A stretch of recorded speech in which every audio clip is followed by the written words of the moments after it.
আসসালামু আলাইকুম গাইস, বউ শাশুড়ি রান্নাঘরে আপনাদের স্বাগত। আমরা এখন এই আর মাছ দিয়ে আর মাছ ভাজি করব। তরকারি আমাকে লবণ দিলাম স্বাদ মতো, দিয়ে এখন মাখায় নেব। হলুদ মরিচের গুঁড়া দিয়ে এখন মাখায় নিতেছি আর মাছ। আপনারা দেখতে থাকুন। আর মাছ ভাজবো, সয়াবিন তেল দিলাম, তেল গরম হলে আমি মাছটা দিয়ে আমাদের আর মাছ ভাজির বাসায় দিব। এখন তেল গরম হয়ে গেছে, এখন আমি আর মাছটা বসায় দিব ভাজি করার জন্য।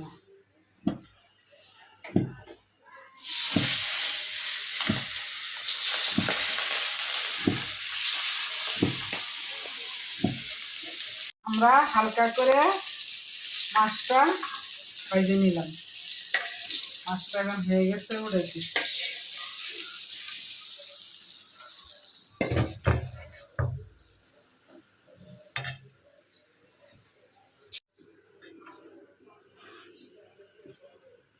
এখন আর মাছটা ভুনা করে নেব।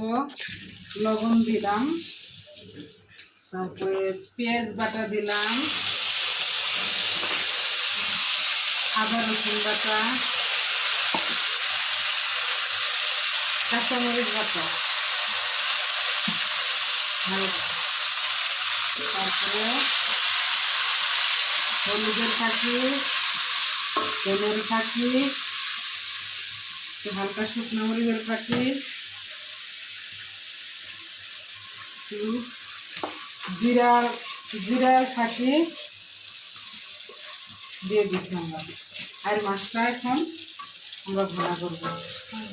মশলা কষানোর জন্য একটু পানি দিয়ে দিলাম হালকা, মশলাটা কষাই, তারপরে মাছটা দিয়ে দিলাম। আমাদের মশলাতে তেল ছেড়ে দিছে, এখন আমি আর মাছগুলো দিয়ে দিতেছি। আমি আর মাছটা দিয়ে তারপরে ঝোল দিয়ে দিব।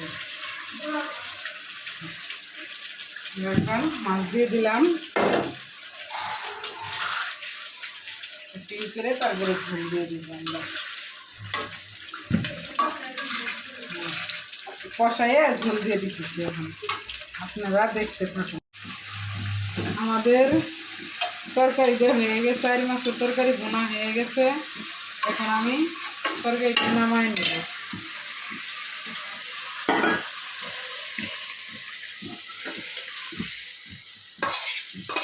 আর মাছের তরকারিটা নামাই নিলাম, ভুনা করা হয়ে গেছে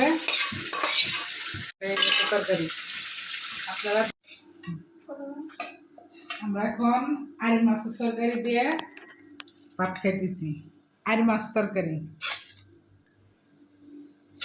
আর মাছ তরকারি দিয়ে ভাত খেতেছি। আর মাছের ভুনা দিয়ে আমরা এখন খাইতেছি। অনেক মজা হয়েছে, অনেক মজা হয়েছে। আপনারা দেখে বাসায় ট্রাই করেন, আমাদের লাইক করেন, শেয়ার করেন, সাবস্ক্রাইব করেন, আমাদের পাশে থাকেন। খোদা হাফেজ।